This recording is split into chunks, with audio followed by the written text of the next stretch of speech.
ஞானானந்தமயம் தேவம் நிர்மலஸ்படிகாகிருதிம் ஆதாரம் சர்வ வித்யானாமயக்ரீவம் பாஸ்மகே. நமஸ்காரம். அஸ்ட்ரோ டிவி நேயர்களுக்கு அஸ்ட்ரோ கேஎஸ்ஐங்கர் பணிவான நமஸ்காரங்கள். வார பலன் 26/8/2024 1/9/2024 வரை உண்டான வாரத்திற்கு மேஷம் முதல் மீனம் வரை என்னென்ன பலன்கள்னு பார்ப்போம். அதற்கு முன்னாடி இந்த வாரத்தில் கோல்சாரம் எப்படி இருக்குது அப்படின்றத பார்ப்போம். அதற்கு பிறகு இந்த வாரத்தில் வரக்கூடிய விசேஷ நாட்கள், அதற்கு பிறகு இந்த வாரத்தில் வரக்கூடிய எந்தெந்த ராசிக்காரர்களுக்கு சந்திராஷ்டமம் அப்படின்றத பார்ப்போம் வருஷப்படுத்தி. இந்த வாரத்தில் பார்த்தாலேனால் கோல்சார பிரகாரம் ராசிக்கு, அதாவது ரிஷப ராசி, காலபுருஷ தத்துவத்தின் 2வது ராசியான ரிஷப ராசியில் குருவும், மிதுனத்தில் செவ்வாய், கடகத்தில் புதன், சிம்மத்தில் சூரியன், கன்னியில் சுக்கிரன் கேது, கும்பத்தில் சனி, பக்ரகதியில் இருக்கார், மீனத்தில் ராகு. இந்த வாரத்தில் அதிவேகமாக செல்லக்கூடிய கிரகமான சந்திரன் ரிஷபத்தில் கிருத்திகை நட்சத்திரத்தில் இந்த வாரத்தை ஆரம்பிக்கிறார். மக நட்சத்திரம் சிம்ம ராசி வரலும் போகிறார். இது இந்த வாரத்தினுடைய கோல்சாரம். இந்த வாரத்தில் வரக்கூடிய விசேஷ நாட்கள் அப்படின்னு பார்த்தாங்கன்னா, இந்த வாரம் மொத்தமே விசேஷம். 26ஆம் தேதி அன்றைக்கி பார்த்தாங்கன்னா ஸ்ரீ ஜெயந்தி வைகானசம்னு போட்டிருப்பாள். அதாவது கோவில்களில் பண்ணக்கூடியது, அதாவது வைகானச ஆகமம்னு சொல்லக்கூடியது, வைகானச ஆகமம், பாஞ்சராத்திர ஆகமம்னு 2 வகையில் இருக்குது. இதில் கோவிலில் கடைபிடிக்கக்கூடியது வைகானச ஆகமத்தில் ஒரு வகை, அதாவது ஒரு வகையான ஆகமம் வைகானச ஆகமம், அதாவது அந்த முனிவர் ஏற்படுத்தி வச்ச ஒரு ப்ராக்டிஸ்ன்னு சொல்லக்கூடியது. அதன் வழி அந்த ப்ராக்டிஸில் இருக்கக்கூடிய கோவில்களில் 26/8/2024 கிருஷ்ண ஜெயந்தி கொண்டாடுறோம்.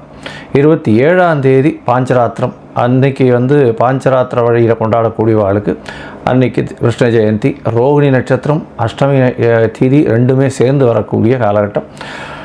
இதில் ஸ்ரீ சன்னதின்னு சொல்லக்கூடிய அகோபில மடம் ஆதீனத்துக்கு உண்டான சிஷ்யார்கள் எல்லாரும் கொண்டாடக்கூடியதும், முனித்திரியம்னு சொல்லக்கூடிய ஸ்ரீ பாதுகா இதில் கொண்டாடக்கூடிய எல்லாரும் இந்த ஸ்ரீ ஜெயந்தியை 27ஆம் தேதியை இந்த வாட்டி கொண்டாடுறார். 2 பேருக்குமே சேர்த்து வருது ரோகிணி நட்சத்திரம் மற்றும் அஷ்டமி திதி அப்படின்னு சொல்லக்கூடியது.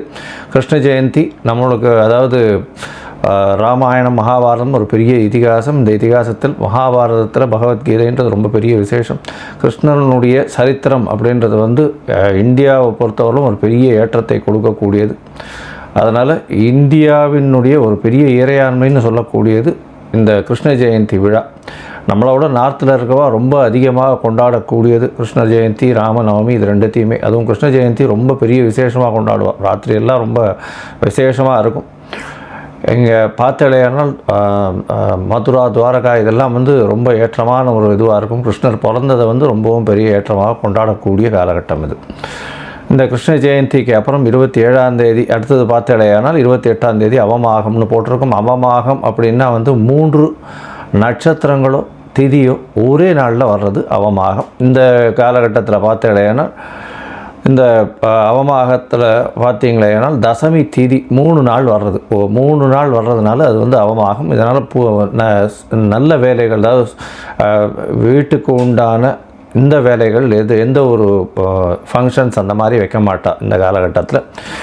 அதே மாதிரி அந்த அவமாகத்தில் எந்த ஒரு ஃபங்க்ஷன்ஸும் ஃபங்க்ஷன்ஸ் வைக்கிறது கிடையாது. ஃபங்க்ஷன்ஸ் சொல்லப்போனால் ஆற்றுல நடக்கக்கூடிய விசேஷங்கள் எதுவும் பண்ணக்கூடியது கிடையாது. ஆவணி மாதமாக இருந்தாலும் இந்த காலத்தை தவிர்க்கிறது ரொம்பவும் நல்லது. 29ஆம் தேதி பார்த்தாலேயானால் ஏகாதசி, ஸ்மார்த்த ஏகாதசின்னு போட்டிருக்கு. 29ஆம் தேதி, 30ஆம் தேதி வைஷ்ணவ ஏகாதசி மற்றும் வைஷ்ணவ ஏகாதசி. அதனால் வைஷ்ணவர்களுக்கு மிகவும் ஏற்றமான காலகட்டம். அவர்கள் உபவாசம் இருக்கிறது ரொம்ப விசேஷம். அதாவது முடியாதவா, உடல்நிலையில் காம்ப்ரமைஸ்டாக இருக்கிறவா, அதை தவிர சுகர் பேஷண்ட்டு, பிபி பேஷண்ட் இந்த மாதிரிலாம் இருக்கிறவா, சின்ன குழந்தைங்க, அதை தவிர கர்ப்பிணி பெண்கள் இவாள்லாம் எக்ஸம்ட் ஆகிடுவா இதுக்கு. ஒருவேளை அவளும் பண்ணுறாளா இருந்தால் அந்த சுஜின்னு பண்ணி ஸ்வீட் மட்டும் இது பண்ணி சாப்பிடுவாள். துவாதசி பாருன்னா அடுத்த நாள் பண்ணுவாள். அடுத்த நாள் சாயந்தரம் பார்த்தாலேனா வெள்ளிக்கிழமை, அதாவது சனிக்கிழமை சாயந்தரம் சனி பிரதோஷம் வேறு. ஏன்னா சாயந்தரம் பிரதோஷ காலம் வேறு வருது. ஒரு 5:45 6:15 வரலாம் தீபாராதனை சிவன் கோவிலில் நந்தியினுடைய முன்னாடியிலேருந்து நந்தி பின்னாடியிலேருந்து அதாவது சிவனை சேவிக்கிறதன் மூலியமாக எல்லா வித தோஷங்களும் அற்ற காலமாக இருக்கும். இந்த பிரதோஷத்துக்கு விரதம் இருக்கிறது ரொம்ப பெரிய ஏற்றம். பிரதோஷத்துக்கு விரதம், அதாவது எதையாவது நினச்சிட்டு விரதம் இருக்கிறது அப்படின்றதன் மூலியமாக அந்த பிரச்சனைகளிலிருந்து நிச்சயமாக விடுபடக்கூடிய காலகட்டமாக அமைய போகிறது. இந்த வாரத்தில் பார்த்தாலேயானால் ஞாயிற்றுக்கிழமை அன்றைக்கி திருதினஸ்பிருக்குன்னு போட்டிருக்கும். 3 திதிகளோ ராசிகளோ அதாவது ஒரு நாள், அதாவது 3 நாட்கள் கண்டினியூஸாக ஒரே திதியோ ராசியோ இருந்ததுன்னா அது திருதினஸ்பிருக்கு. அதாவது திருதினஸ்பிருக்கில் பார்த்தேன்னா இந்த வாட்டி சதுர்தசி 3 நாட்கள் வரா மாதிரி வருது.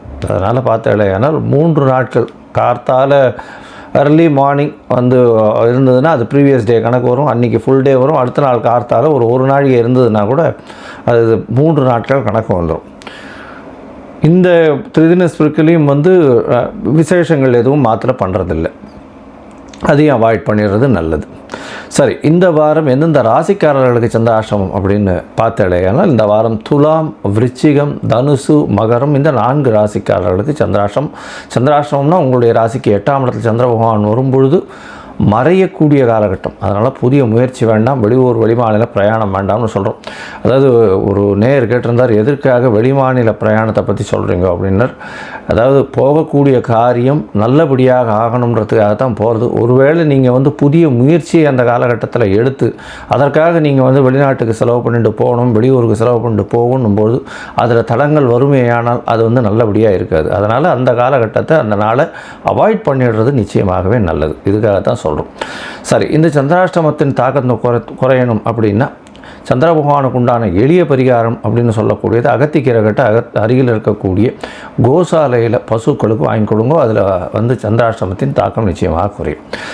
சரி, இந்த வாரத்தின் பலன் 26/8/2024 1/9/2024 வரலும் உண்டான பலன்களை மேஷம் முதல் மீனம் வரை உண்டான ராசிக்கு பார்க்கலாம். அதற்கு முன்னாடி என்னுடைய மொபைல் நம்பர் கீழே ஸ்க்ராலிங்கில் போயின்னு இருக்கோம். உங்களுக்கு அஸ்ட்ராலாஜிக்கல் கன்சல்ட் தேவைப்பட்டதுன்னா எனக்கு ஃபோன் பண்ணுங்க, உங்களுக்கு அப்பாயின்மெண்ட் தரேன். உங்களுடைய date, time, place of birth, உங்களுடைய பெயர், உங்களுடைய தாய் தகப்பனார் பெயர் இதுவரெல்லாம் அனுப்புங்க. உங்களுக்கு உண்டான ஜாதகத்தை போட்டு அதில் சந்தி இருக்கான்னு பார்த்து, பாத சந்தி, நட்சத்திர சந்தி, அதை தவிர லக்ன சந்தி, லக்ன பாத சந்தி, இது எல்லாத்தையும் பார்த்துட்டு, ஏன்னா எனக்கு தெரிஞ்சு நிறைய பேர் துளாராசின்னு சொல்வா, விருச்சிக ராசியில் இருப்பா. அதாவது விசாகம் 3ஆம் பாதம் 4ஆம் பாதம் சந்தியில் வந்திருக்கும். அதே மாதிரி லக்னமும் அந்த மாதிரி வந்திருக்கும். மிருகசீரிஷ நட்சத்திரம்னு ரிஷபத்துலேயும் இருக்கும், மிதுனத்துலேயும் இருக்கும். அந்த சந்தியில் பிறந்துட்டு அவள் மிதுன ராசிக்கு 40 வயசு 50 வயசு இருக்கும். அவள் பெருமாளுக்கு இது பண்ணின்னு இருப்பாள். அதே மாதிரி நட்சத்திர சந்தி சில நேரத்தில் இது ராசி சந்தி, நட்சத்திர சந்தி வரும்போது பார்த்தேனால் அதாவது மிருகசீரிஷம் 4ஆம் பாதத்துக்கும் திருவாதிரைக்கும் நடுவில் மாட்டின்றோம். இந்த மாதிரியான விஷயங்களை பார்த்து உங்களுக்கு உண்டான ஹாரோஸ்கோப்பை போட்டு இன்றைய காலகட்டத்தில் இருக்கக்கூடிய கோல்சாரம் எப்படி இருக்குது, அதை தவிர உங்களுடைய தசாபுக்தி அந்தரம் சூக்ஷ்மம் எப்படி இருக்குன்றதை பார்த்து உங்களுடைய பிரச்சனைக்கு நிச்சயமான விடிவு காலம், அதை தவிர ஒரு எளிய பரிகாரம் என்ன இருக்குது அப்படின்றதையும் சொல்கிறேன். இப்போது ஒரு ராசியாக 26/8/2024 1/9/2024 வரலும் உண்டான ராசி மேஷம் முதல் மீனம் வரை உண்டான ராசிகளுக்கு என்னென்ன பலன்னு பார்க்கலாம். மகரம், உத்திராடம், திருவோணம், அவிட்டம் இந்த 3 நட்சத்திரம் 9 பாதங்களை கொண்ட ராசி. ராசியின் அதிபதி அப்படின்னு சொல்லக்கூடியவர் சனி பகவான். ராசிக்கு 2ஆம் இடத்துல இருக்க. பேச்சில் கவனமாக இருக்கிறது நல்லது. வக்கரம் கதியோடு இருக்கக்கூடிய சனி பகவானால பேச்சில் கொஞ்சம் ஜாகிரதையாக இருக்கிறது ரொம்பவும் நல்லது. குடும்பத்தில் கணவன் மனைவிக்குள்ள சிறு சிறு சச்சரவுகள் வரக்கூடிய வாய்ப்புகள் உண்டு. பண வரவிற்கு தடை இருக்காது. உங்களுடைய முயற்சிகள் எல்லாமே வெற்றி பெறும். ராகு பகவான் 3ஆம் இடத்துல இருக்கிறதுனால புதிய முயற்சிகள் எல்லாமே எல்லா விதமான ஏற்றத்துடன் இருக்கும். இருந்தாலும் இளைய சகோதரர்கள் மூலமாக சிறு சிறு மனக்கசப்பு இருக்கக்கூடிய வாய்ப்புகள் உண்டு. உங்களுடைய 4ஆம் அதிபதினு சொல்லக்கூடிய செவ்வாய் பகவான் 6ஆம் இடத்துல போய் இருக்கிறதுனால போட்டித் தேர்வில் வெற்றி பெறக்கூடிய வாய்ப்புகள் உண்டு. அதை தவிர பார்த்தீங்கன்னா படிக்கக்கூடிய மாணவர்களுக்கு எந்த ஒரு போட்டித் தேர்வாக இருந்தாலும் வெற்றி பெறலாம். IAS, IPS, IIT இந்த மாதிரியான என்ட்ரன்ஸ் எக்ஸாம் படிக்கிறவர்களுக்கு நல்ல ஒரு ஏற்றம் கிடைக்கக்கூடிய காலகட்டமாக அமையும். 6ஆம் இடத்துல போய் இருக்கிறதுனால செவ்வாய் பகவான் வீடு மனை வாங்கிறதுக்குன்னு புதிய கடன் வாங்கக்கூடிய பாக்கியம் நிச்சயமாக உண்டு. இந்த மகர ராசிக்காரர்களுக்கு பார்த்தாலேயாலும் நல்ல ஒரு ஏற்றம் கிடைக்கக்கூடிய காலகட்டமாக அமையும். ராசிக்கு 5ஆம் இடத்துல குரு பகவான் இருந்து ராசியை பார்க்கறதன் மூலியமாக நல்ல ஒரு ஏற்றம். 5ஆம் இடத்துல குரு பகவான் இருந்து பார்க்கறதுனால குழந்தை பிராப்தி ஏற்படக்கூடிய வாய்ப்புகள் உண்டு. இவ்வளோ நாளாக குழந்தை பாக்கியம் இல்லாதவர்களுக்கு குழந்தை பிராப்தி நிச்சயமாக ஏற்படக்கூடிய வாய்ப்பு உண்டு. உங்களுடைய ராசிக்கு பார்த்தாலேயால் சப்தமத்தில் 6ஆம் அதிபதியான புத பகவான் இருக்கிறதும் நல்ல ஒரு ஏற்றம். 9ஆம் அதிபதியான புத பகவான் 7ஆம் இடத்துல இருக்கிறதன் மூலியமாக 9க்கு 11ஆம் இடம்னு சொல்லக்கூடியது. அதனால் தந்தையின் மூலியமாக திடீர் பணம் வரவும் தந்தையின் வழியாக வரக்கூடிய சொத்துக்களும் வரக்கூடிய வாய்ப்புகள் நிச்சயமாக உண்டு.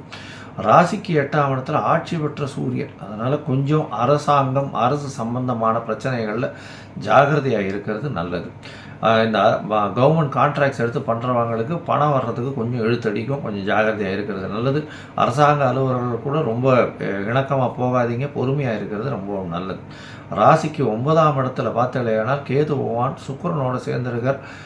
தொழில் ஸ்தானாதிபதியான 10ஆம் அதிபதி சுக்கிரன் வந்து உங்களுடைய ராசிக்கு 9ஆம் இடத்துல நீச்சப்பட்டு போயிருக்கார். அதனால் தொழிலில் கொஞ்சம் பின்னடைவு ஏற்படக்கூடிய வாய்ப்புகள் உண்டு. இருந்தாலும் அவரே 5ஆம் அதிபதி குரு பகவானால் பார்க்கப்படுறதுனால நல்ல ஒரு ஏற்றம் கிடைக்கும், கவலைப்பட தேவையில்லை. கொஞ்சம் சறுக்கல் இருந்தாலும், அதாவது 100 ரூபா விலை போக வேண்டியது 90 ரூபா விலை போகும். அதனால் லாபத்தில் நஷ்டம்னு சொல்லக்கூடிய காலகட்டமாக அமையப்போகிறது.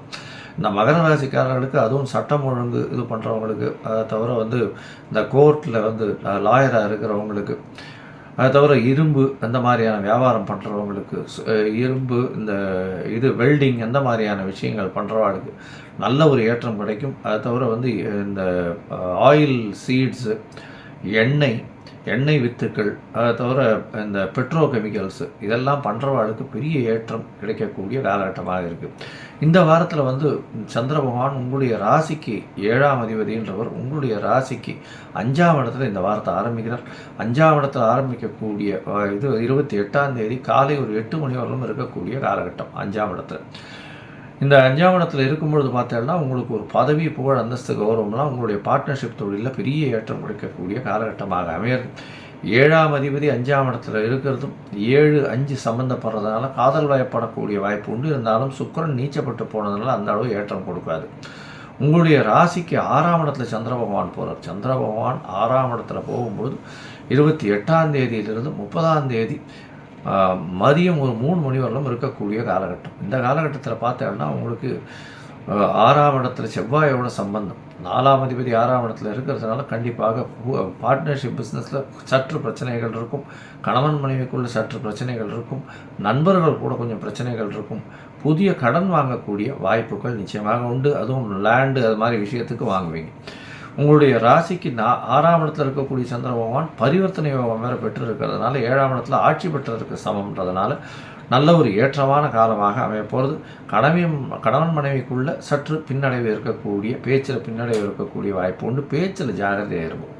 ராசிக்கு 7ஆம் இடத்துல சந்திர பகவான் ஆட்சி பெற்று போகிறார் சமசப்தமத்தில். இதன் மூலியமாக நல்ல ஒரு ஏற்றம் இருக்கும். கணவன் மனைவிக்குள்ளே வந்து அந்த ஆப்போசிட் செக்ஸ் வந்து ரொம்ப டாமினண்ட்டாக இருக்கக்கூடிய காலகட்டமாக இருக்கும். இது வந்து 30ஆம் தேதி மத்தியானத்திலிருந்து 1ஆம் தேதி, அதாவது 1ஆம் தேதி காலை ஒரு 8:30-9 மணி வரலும், அதாவது 1ஆம் தேதி மாலை ஒரு 11:30 மணி வரலும் இருக்கக்கூடிய காலகட்டம். இந்த காலகட்டத்தில் சப்தமாதிபதி ஆட்சி பெற்று போயிருக்கிறது பெரிய விசேஷம். இதன் மூலியமாக ஒரு பெரிய ஏற்றம் கிடைக்கக்கூடிய வாய்ப்பு உண்டு. பார்ட்னர்ஸில் வந்து அதாவது எதிர் பார்ட்னராக இருக்கிறவங்க நல்ல ஒரு ஏற்றம் கிடைக்கக்கூடிய காலகட்டமாக அமையும். படிக்கக்கூடிய மாணவர்களுக்கெல்லாம் நல்ல ஒரு ஏற்றம் இருக்கக்கூடிய காலகட்டமாக இருக்கும். சப்தமாதிபதி ஆட்சி பெற்று போயிருக்கிறது நல்ல விசேஷம். உங்களுடைய ராசிக்கு 8ஆம் இடத்தில் சந்திர பகவான் 1ஆம் தேதி ராத்திரியிலிருந்து 4ஆம் தேதி கார்த்தால வரலும் இருக்கக்கூடிய காலகட்டம். 4ஆம் தேதி கார்த்தால ஒரு 10 மணி வரலும் இருக்கக்கூடிய காலகட்டம். இந்த காலகட்டத்தில் சந்திராஷ்டம நாளாகவும் இருக்குது. 8ஆம் அதிபதியும் ஆட்சி பெற்று போயிருக்க. இதன் மூலியமாக நண்பர்களோடு ரொம்ப இணக்கம் வேண்டாம், பொறுமையாக இருக்கிறது நல்லது. புதிய முயற்சி, வெளியூர் வெளிநாடு பிரயாணம் வேண்டாம்னு சொல்கிறோம். ஒருவேளை பண்ண வேண்டிய கட்டாயம் இருந்ததுன்னா சந்திரனுக்கு உண்டான பரிகாரத்தை பண்ணிட்டு பண்ணுறது நல்லது. இந்த வாரம் ஒரு நல்ல ஏற்றமான வாரமாக இருக்கும். நீங்கள் அருகில் இருக்கக்கூடிய ஹயகிரீவர் கோவிலுக்கு போய்ட்டு வாங்க. ஏன்னா இந்த படிக்கக்கூடிய மாணவர்களுக்கு இப்போ நல்ல நேரமாக இருக்குது. போய் ஹயகிரீவர் கோவிலுக்கு போயிட்டு வர்றதன் மூலியமாக போட்டித் தேர்வு எல்லாவற்றிலும் வெற்றி பெறக்கூடிய வாய்ப்புகள் நிச்சயமாக உண்டு.